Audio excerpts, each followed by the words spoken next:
सभी लोग हमारे, चाहे वो घर पे हो चाहे हमारे क्लिनिक अस्पताल, हम हर दिन इस चीज से अपने सामने जूझते भी हैं और पेशेंट भी देखते हैं, चाहे हाइपरटेंशन का हो या इससे रिलेटेड कोई भी कॉम्प्लिकेशन हो। तो आज की जो हम लोग को स्लाइड प्रोवाइड करी गई है, इन्होंने एक हाइपरटेंशन का एक ब्रीफ आइडिया, छोटा सा एक आइडिया दिया है, तो उसको मैं डिस्कस करना चाहूंगा। तो पहली स्लाइड है diagnosis and treatment of hypertension. Hypertension as it is खुद ही बता रहा है कि हाइपर मतलब ज्यादा, टेंशन मतलब प्रेशर। अब प्रेशर कहाँ का है? टेंशन तो कहीं का भी प्रेशर हो सकता है। तो हमको ये समझना है कि बीपी होता क्या है एक्चुअली। तो बीपी होता है ब्लड प्रेशर हमारा, जो हम लोग सोचते हैं कि हम लोग बीपी नाप रहे हैं यहाँ पे तो एक बड़ी आर्टरीज का होता है, but actually BP is the pressure of resistant small arteriole, जो छोटी छोटी धमनियां होती है वो जो हमारे बॉडी में जाती हैं, उसका जो प्रेशर हमारे बॉल में पड़ता है वही ब्लड प्रेशर होता है। और ब्लड प्रेशर को हम लोग कैसे देखते हैं? Cardiac output into total peripheral resistance. जब भी हार्ट रेट बढ़ेगी, कार्डियक आउटपुट बढ़ेगा, हमारा ब्लड प्रेशर बढ़ेगा। या तो कोई रेजिस्टेंस, जैसे कोई भी हम लोग पाइप लेते हैं पानी का, जैसे उसको दबाएंगे प्रेशर तेज हो जाएगा, खोल देंगे, जितना चौड़ा पाइप उतना प्रेशर कम, जितना पतला पाइप उतना तेज। तो ये है। According to this slide, the hypertension is one of the most burden cause of death in India.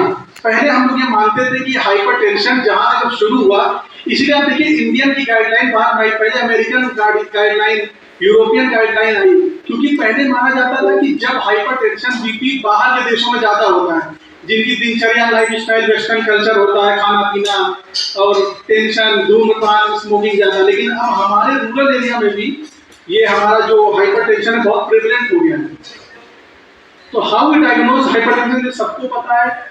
हमसे सर ने बोला था कि 2 मिनट बस आके बताइएगा कि एक्चुअली हाइपर जब हम लोग बीपी नापते हैं उसका तरीका क्या है, सबको पता है। लेकिन पेशेंट आया हमारे घर, सीढ़ी चढ़ के आया, नीचे गया, आप फौरन अगर बीपी नापेंगे तो 99% जो उसका कॉन्फिडेंस इंटरवल है, मतलब कि बीपी चांस होने की ज्यादा, वो पॉसिबिलिटी ज्यादा है। तो कम से कम 5 मिनट उसको रुकवा दें, जैसे इसमें स्लाइड में भी लिखा है। हमेशा कभी भी, बहुत छोटी बात है कि पेशेंट अगर बैठा दोनों पैर ऐसे करके, दोनों पैरों को अगर मोड़ के रोका तो ये पेरिफेरल रेजिस्टेंस बढ़ जाएगा और बीपी बढ़ जाएगा। ये मैंने बताया। तो पैर को भी सीधे करना है। यूजुअली देखिए ये चीज तो मैं नहीं मानता, आदमी कहता है कि पीठ भी उनकी टेकना चाहिए, लेकिन हम लोग के पास जो चेयर होती है उसमें तो होती नहीं, शायद वो तो गोल वाली रिवॉल्विंग वाली होती है, तो उसमें नहीं दे पाता। लेकिन जितना कर सकते हैं उतना हम लोग करें। तो prepare the patient, choose the appropriate cup size.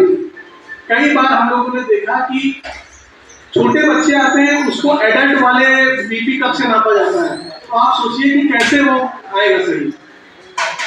जिस बच्चे का ये आर्म सर्कमफ्रेंस इतना है और आप इतना उनका जो हम लोग का कप साइज पूरा भर देगा तो बीपी आएगा कैसे? तो ये बुकिश जो है, कोई इसमें बहुत बड़ा वो चीज नहीं कि 80% हमारा आर्म कवर होना चाहिए, 80%। Take the BP either using digital device और मैनुअल डिवाइस।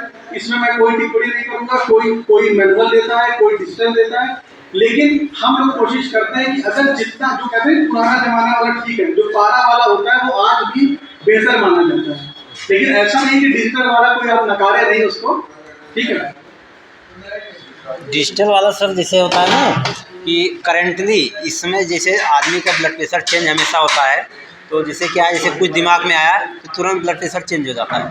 तो इसी तरह से डिजिटल वाला यही चेंजिंग उसमें आता है, हर बार नापेंगे अलग अलग बताएगा। आप सोचिए कोई भी चीज, देखिए कोई चीज आधुनिक होगी तो उसका नुकसान भी है। हाँ, नुकसान तो है। तो जो पुरानी चीज है, कहते हैं जब पुराने, तो अभी हम लोग लाइफ स्टाइल मॉडिफिकेशन करेंगे, तो सब वही पुराने जमाने जो बाप दादा बोलते थे, चना खाओ, पैदल चलो, सुबह गुड़ पानी खाओ, आज भी तो वही चीज है। भले हम लोग नहीं, चाहे हम चाहे आप, कोई नहीं फॉलो करता। सही है। हाँ, पहले जमाने में कौन बिस्किट खाता था? मैदा कोई नहीं खाता, सब गुड़ खाते थे। तो इसमें एक यूरोपियन सोसाइटी ऑफ कार्डियोलॉजी